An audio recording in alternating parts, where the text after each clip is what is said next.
Hello friends, welcome back to wow IAS। So welcome to this daily MCQ discussion. आज है 31 मई 2021 और अब हम डिस्कस करने वाले हैं आज के 5 करंट अफेयर बेस्ड MCQs। ठीक है, तो let us start. But before we begin, let us discuss the question that was asked on Saturday. The question was the headquarters of BIMSTEC is located in which country. तो BIMSTEC का headquarters किस country में है? And the answer for this question is BIMSTEC headquarters is in Dhaka, which is the capital of Bangladesh. Okay, so headquarters is in Dhaka, Bangladesh. This BIMSTEC is basically a cooperation, an economic cooperation of the Southeast Asian countries, South and Southeast Asia we can say, because both India and Thailand are involved. So it's combination of both South and Southeast Asia. And this BIMSTEC, as I told you, it was formed in 1996. And the full form of BIMSTEC, if you see, Bay of Bengal Initiative for Multi-Sectoral Technical and Economic Cooperation. So it's basically an economic cooperation, an economic council, an economic forum.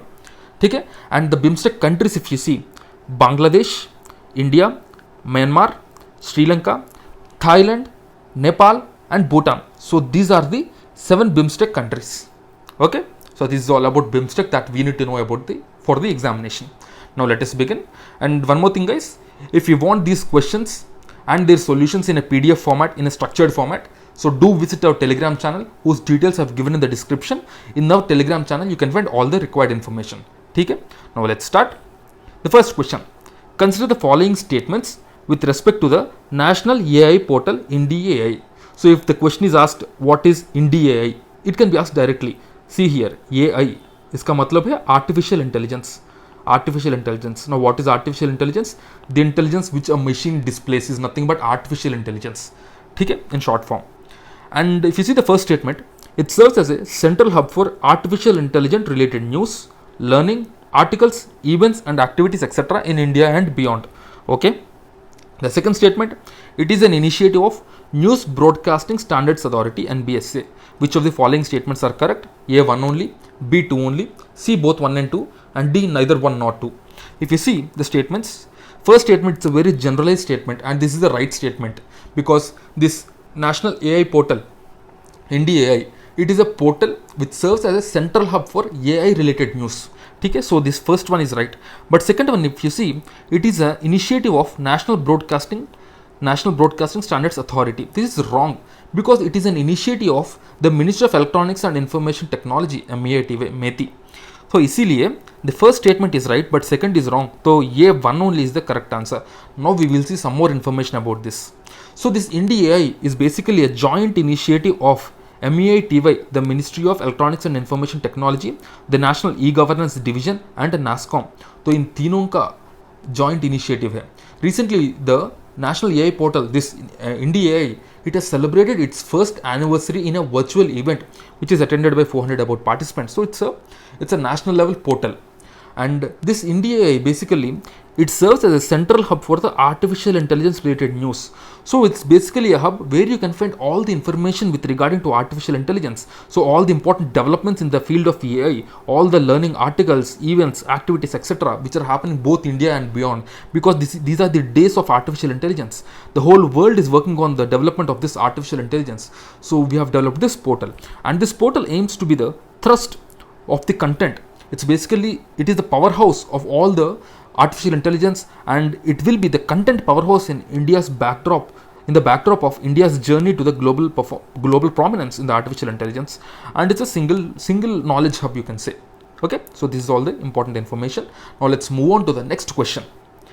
The Hastinapur Wildlife Sanctuary, sometimes seen in the news, is located in. So Hastinapur Wildlife Sanctuary, A Madhya Pradesh, B Haryana, C Uttar Pradesh and D Gujarat. So here we have to choose the correct answer, and the correct answer is C Uttar Pradesh. Hastinapur, basically if you see the Hastinapur, this is in Uttar Pradesh, it's a district in Uttar Pradesh.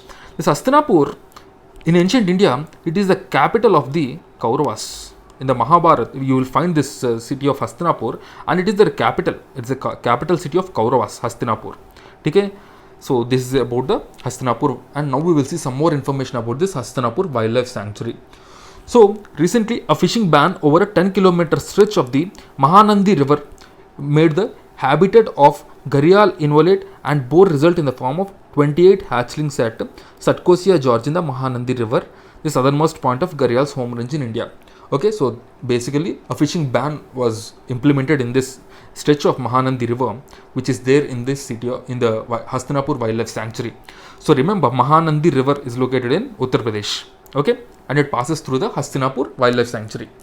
So the gharials are large and shy reptiles, and they thrive on a small fish. They thrive on small fishes, and they are part of the Schedule 1 of the Wildlife Protection Act. So the Schedule 1 animals have greatest protection in India, and it is the part of the critically endangered species in IUCN Red List. So remember, the gharials are critically endangered species on the IUCN Red List. And Odisha is the only state in India that have all the 3 species of crocodiles: the gharials, mogar, and saltwater crocodile, which are found in nature. Okay. So a special recovery program since the National Chambal Gharial crisis in December 2007 was started, and the gharial reintroduction program was started in Hastinapur Wildlife Sanctuary in Uttar Pradesh. Okay, so this is all the important information that we need to know. Now let's move on to the next question. So the next question is the Pagasa Islands. The Pagasa Islands, sometimes seen in the news, is part of A. Mediterranean Sea, B. South China Sea, C. Weddell Sea, and D. Black Sea. So here we have to choose the correct answer, and the correct answer is B. South China Sea. So recently, Philippines has protested the China's illegal South China Sea presence near the Thitu Island in the South China Sea. Okay, so Thitu, we will see some more information here. So Philippines has protested, and Thitu, known as Pagsa, so this island where China is constructing illegal, so China is actually building a lot of illegal constructions, a lot of illegal military bases in all these islands to show its presence and show its dominance in the South China Sea. We know there is a dispute in the South China Sea, and there is dispute among all the countries regarding the boundary in the South China Sea, and China claims that the 9-dash line is the 9-dash line. This 9-dash line is the boundary in the South China Sea, and China is not following any international order with regarding to the 9-dash line in the South China Sea. Okay, so Thitu, known as Pagasa in Philippines, is a 451 kilometer from the mainland, and is the biggest of the 8 reefs, shoals, and islands it occupies in the Spratly archipelago. So Spratly Islands, there is a dispute between China and Philippines. So remember the Spratly Islands. So China has built a mini city with a runway, hangars, and surface-to-air missiles in this city of Thitu, in this island of Thitu. So this Thitu Island, basically it is administered by Philippines, but now China has constructed a lot of illegal bases and all. Okay. Now let's move on to the next question. He was a staunch patriot and established the Free India Society to organize students to fight for India's independence through a revolution. He was president of Hindu Mahasabha from 1937 to 1943. Through the history of War of Independence, he described about the Indian Revolt of 1857. So we have to identify this personality. So this is the description of a personality, and we have to identify him. A. Madan Mohan Malviya, B. R.C. Majumdar, C. V.D. Savarkar, and D. N.C. Kelkar. So here the correct answer is C. V.D. Savarkar. So if you see why this was in news, recently Prime Minister Narendra Modi paid tributes to pioneering Hindutva ideologue, Veer Savarkar on his birth anniversary, 28th of May. So that is why this was in news. So if you see the information about Veer Savarkar, so actually Veer Savarkar was born in 1883 at Bhagur, which is near Nashik in Maharashtra. So he fought against the foreign goods, and he propagated this idea of Swadeshi. In 1905, he burnt all the foreign goods in a bonfire on Dasara. So he was a great patriot. He was a staunch patriot and attracted to radical views and movements. He was a radical independence fighter, you can say. So he's a great educationalist also. He obtained his degree from England, and he studied law. In England, he lived at India House, which was a place teeming with nationalists and political activities, and this is where he developed his patriotism towards the country. So during his time, he authored the book called The History of War of Indian Independence. Remember this, the History of War of Indian Independence is written by Veer Savarkar. Okay, this was written by Veer Savarkar, where he described the 1857 revolt. This book is about the 1857 revolt, and he wrote it. In 1909, Veer Savarkar actually led an armed revolt against the Morley Minto reforms. So most of you might have read these Morley Minto reforms. So against these reforms, he led a movement, and in this movement, he was arrested for his revolutionary activities, and after a trial, he was sentenced to 50 years, and he was sent to the Andaman jail. he was sent to Andaman jail, right? So Veer Savarkar, he became the president of Hindu Mahasabha from 1937 to 1943, and in Pune he founded the Abhinav Bharat Society. And Veer Savarkar and Ganesh Savarkar, his brother, they started Mitra Mela. So this is another important organization, Mitra Mela. Remember this, okay? So these are the important information about Veer Savarkar. Now let's move on to the next question. So this is the last question of the day. The Genetic Engineering Appraisal Committee is constituted under the Act. So it is constituted under which Act is the question? A. Food Safety and Standards Act 2006. B. Geographical Indications of Goods Act 1999. C. Environment Act of 1986. And D. Wildlife Protection Act of 1972. So here we have to choose the correct answer. So if you see, if someone sees about this Genetic Engineering Appraisal Committee and want to use some common sense, they will think that it should be part of science and technology, any science act, or it should be part of the geographical indications because it is close to the GI Act. It is close to the GI tax and all because it involves all of these WTO and all.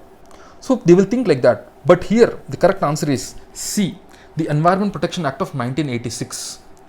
The Genetic Engineering Appraisal Committee, it is the apex body that is constituted in the Ministry of Environment and Forest under the rules for maintenance, use, import, export and storage of the hazardous microorganisms, genetically engineered organisms or cells 1989 under the Environment Protection Act of 1986. Okay, so remember this Genetic Engineering Appraisal Committee, it is under the Environmental Protection Act. Now if we want to introduce any genetic engineering crop, like let's say now BT cotton is the only genetic engineering crop approved. The BT brinjal and others are not approved. So if you see if any of the genetic engineering modified crop has to be approved, this has to be done by the Ministry of Environment because this was established under Environment Ministry only, and any effect of these BT cotton or any other genetically modified crop will be there on the environment. Though it is developed by using biotechnology and other things, but its impact will be on the environment, and it is the Environment Ministry that is going to give approval for these kind of things. Okay? So now let's look at the question of the day. So today's question is, which organization releases periodic labor force survey? You have to comment your answer in the comment box. So tomorrow, before starting the discussion, we will look at this question. Okay? So that's it friends for the day. But before we leave, I would just like to show you about the initiatives that WOW IAS has launched. You can go to our Telegram channel where we have posted information regarding these. We are providing summaries of PT365, Prelims Test Series, Vision Mains Test Series and Vision magazines. You can just go to the Telegram channel where you can find all of these summaries in JPEG format at free of cost. Okay, and if you want to subscribe it, you can subscribe also for the PDF formats. So do check the Telegram channel for that. And that's it friends for the day. I'll see you again tomorrow. Till then, keep studying and stay tuned. Jai Hind.